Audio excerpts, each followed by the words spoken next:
السلام علیکم. زه یم ډاکټر پیر نعیم. ما یو ویډیو پوسټ کړی و چې په هغې باندې تقریبا د لاک نمبر ویوز دي او هر دویم دریم کس هغې په انباکس په ترو باندې مختلف سوالات کړي دي. نو د دغې سوالات فردن جواب خو ورکول ظاهره خبره ده، ممکن نه ده، خو زه دا ویډیو ریکارډ کوم. امید لرم چې په دې کې به تاسو ته ستاسو جواب میلاو شي. نو د ماشومانو د خوراک په باره کې ډېر غټ میتس او ډېر غټ کنفیوژنز دي چې دا ستاسو د ذهن نه ختم شي. اولنۍ خبره خو دا ده که ستاسو مزید فردر چې کوم ډیټیلز ویډیوز دپاره زما چې کوم یوټیوب چینل دی ډاکټر پیر نعیم په نوم باندې، هغه تاسو سبسکرایب کړئ د فردر ویډیوز دپاره او ډیټیلز ډسکشن دپاره. اوس اولنۍ خبره کوو چې کله ماشومان پیدا شي، یا خو ماشوم په اپریشن پیدا شي یا ماشوم په نارمل ډیلیوري کې پیدا شي. کم ماشومان چې په اپریشن باندې پیدا شي نو د دوی په میندو کې په اولنۍ ورځو کې د پیو پروډکشن کم وي او د مور پی چې وي هغه برابر نه وي. 2-3 ورځې تقریبا ټایم لګي چې د هغوی پی شروع شي. نارمل ډیلیوري سره چې کم ماشومان پیدا شي نو د هغوی ته د پیو اویلیبلیټي زر اویلیبل شي. وس په دې کې چې کوم ضروری پوینټس 2-3 نور دي، هغه دا چې وس مثال کې طور پر ماشوم چې دی هغه پیدا شو او د مور پی چې کوم دی هغه اویلیبل دي، نو د مور پی د ټولو نه بهترین پی دی. د ډبو پی کو ټول را یوځای شي نو د دې نه د مور پی نه جوړیږي، ځکه قدرت په دې کې هر هغه څیز اچولی دی چې کوم د دې ماشوم د وجود ضرورت دی. د دې نه علاوه کم ماشومان چې په سیزیرین یعنی په اپریشن باندې پیدا شي، دغه میندو کې د پیو کمی وي په اوله کې، بیا د هغې نه پس دغه پی شروع شي،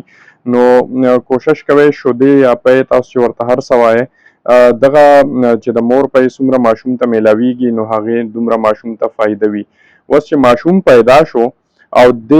د مور په پیو باندې دی او د 6 میاشتو پورې دی صرف د مور پی اخلي، نو چې 6 میاشتو پورې دی صرف د مور پی اخلي، نو د مور په پیو کې صرف یو څیز داسې دی چې هغه د خپل مقدار نه لږ کم دی، هغه دی وایټامین ډي. نو دا ریکمنډډ دی د امریکن چې کوم پیډیاټریک اسوسییشن دی چې د بریسټ فیډ یعنی د مور پیو سره سره تاسو د وایټامین ډي یوه قطره یعنی 400 انټرنیشنل یونټس چې دي دا ورته روزانه ورکوئ تر د 6 میاشتو پورې. صرف په هغه کیس کې که ماشوم خالص د مور په پیو باندې وي او د ډبو پی نه استعمالي. اوس که ماشوم د ډبو پی استعمالي نو د ډبو په پیو کې الریډي وایټامین ډي موجود دی. اوس دویم کوېسچن دا کیږي بار چې د مور په پیو کې او د ډبو په پیو کې او په کولاو پیو کې څه ډفرنس دی. ګوره د مور پی خو بهترین غذا ده د ماشوم دپاره، دی ته یو نه میډیسن رسی او نه دی ته د ډبو پی رسی نه دی ته کولاو پی رسی، نه د دې مقابله کولی شي. خو که د څه وجې هم دا د مور پی یا چې کوم د نوی اویلیبل څه ریزن هم دی نو تاسو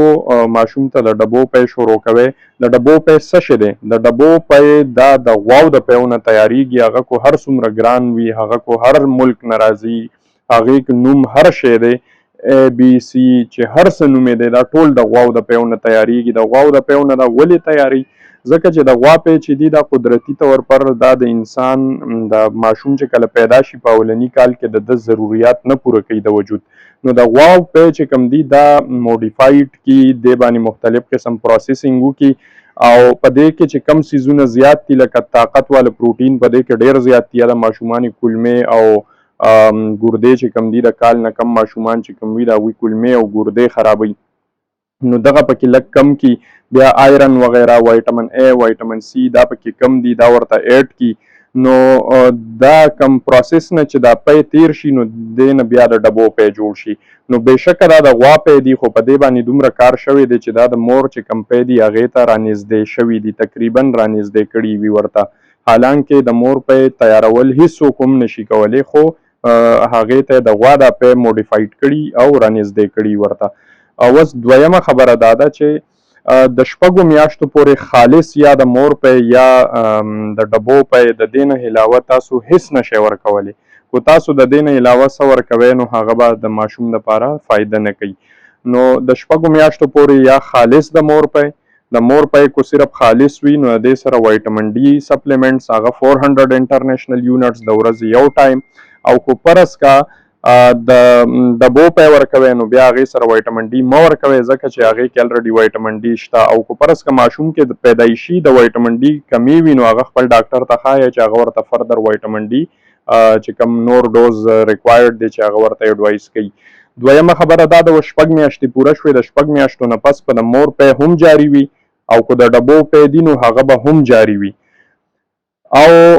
نور به ورسره وس شروعات کوئ تاسو د څه شي اول به ماشوم بالکل صرف پی استعمالول پی به یې خوړل وس د پیو نه پس په ماشوم چې کوم دی هغه به څه شی استعمالي هغه به د پیو سره وس په لږ سخت خوراک طرف ته به ځي ټوس غذا طرف ته به ځي یعنی په دې کې سریلیک شو په دې کې کیر شو داسې آهسته آهسته به تاسو اوس د پیو نه سخت غذا ته اوړئ نو دا به په قلاره شروع کوئ نو چې تاسو سریلیک او کیر شروع کو بیا په 9مه میاشت باندې تاسو آلو چې کوم دی دا تاسو بوایل کو وم خوټ کو او هغه بیا میش یعنی میدم کو لګ ورله تاسو ورکوي بیا داسې کیله شوه دغه تاسو ورکوي بیا ساګودانه دلیا 9مه 10مه میاشت نه خوا تاسو ماشوم بیا روټۍ خوراک هم شروع کی شوربه سر روټۍ خوړل دغه شروع کی وس کال پورې ماشوم لګ خوراک او ورسره په یا د مور په یا د ډبو په دی استعمال کړه وس د کال نه پس دې ځګي کې ډېر اهم پوینټ دا دی چې د کال نه پس وس د غوا په یا کولاو په د کال نه مخکې ولې د ماشوم لپاره نه دی ټیک ځکه چې د کال نه مخکې د ماشوم لپاره د وجود ضرورت چې کم دی ډېر زیات دي او د غوا په او د عام کولاو په کې هغه نشته ځکه مونږه دا نه اډوایس کوو او ځکه د امریکن چې کوم د ماشومانو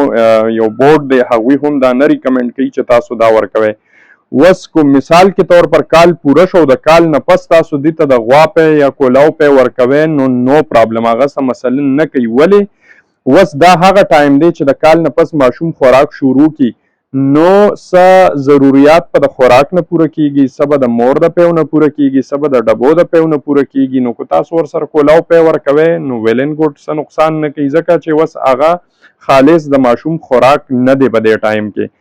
یا تاسو ورته کولاو پی شروع کړه نو د کولاو پیو سره کو هغه د مور پی استعمالوي یا خوراک ورسره نور کوي هیڅ خبره نشته خو د کال نه مخکې تاسو ورته کولاو پی ورکوئ نو په هغې کې هغه څیزونه نشته چې کم د وجود ضروریات دی ښه نو د کال نه پس لازمي خبره ده چې ګوره تاسو پلیز خپل ماشومان چې دي د هغوی نه فیډرې میډرې غایب کوئ چرته د ورځې یو فیډر 2 فیډره ورکوئ چې د هغوی معده نه فول کیږي د هغې نه پس هغه ته خوراک ور مخامخ کوئ چې څه قسم خوراک د هغه خوښ وي هغه وله ورکوئ داسې پابندي په هیڅ څه باندې نشته او پی چې کله ضرورت وي د شپې دې ورته یو فیډر ورکو د ورځې دې ورته یو فیډر ورکو د دې نه زیات وس د پیو ضرورت ختم شو لګ ورکوه دومره ورکوه چې څومره غټ استعمالي لکه یو ګیلاس غټ په سحر کې واخلي یو ګیلاس په ماښام کې واخلي دغه شان ماشومانو ته په سحر کې یو فیډر ورکوه غرمه کې ورکوه د شپې ورکوه یو فیډر نو دا به د هغوی هغه چې کوم د پیو هغه ضرورت دی هغه به هم پوره کوي خو ماشوم په خوراک باندې چې کله تاسو په خوراک باندې کینئ هغه ځان سره کینوئ کو چاول خورئ چاول ورکوه کو انډه خورئ انډه ورکوه کو فروټ خورئ فروټ ورکوه کو سبزي خورئ سبزي ورکوه چې د هغه د وجود ټوټل ضروریات پوره کیږي نو د دې طریقو سره به ستاسو په ماشوم کې نه د وینې کمی راځي نه به د هغه په ګروت یعنی په غټېدو باندې څه اثر پرېوځي نه به د هغه هډوکي کمزوري پاتې کیږي نه به د هغه جسم کمزوري پاتې کیږي مونږ غلطۍ څه کوو مونږ خو یا ماشوم چې کم دی د مور پی ورله اول نه ورکوو اولنۍ غلطي ده دویمه غلطي ماشوم ته ډیر زر د کال نه مخکې کولاو پی شروع کو هغه د ماشوم کولمې ګردې او بیا بار په ماشومانو کې سینه خرابېده دا قسم مسلې راځي د هغه وزن کم پاتې شي د وینې کمې پکې راشي نو دا ټولې مسلې مونږ په دې طریقه باندې کور کولی شو نو اگین دا ویډیو تاسو بار وګورئ لازمي وګورئ او د فردر ویډیوز لپاره زما په یوټیوب چینل چې کوم دی د ډاکټر پیر نعیم په نوم باندې هغه تاسو لازمي وزټ کړئ او سبسکرایب وکړئ فار فردر ویډیوز اینڈ انفارمیشن thank you very much.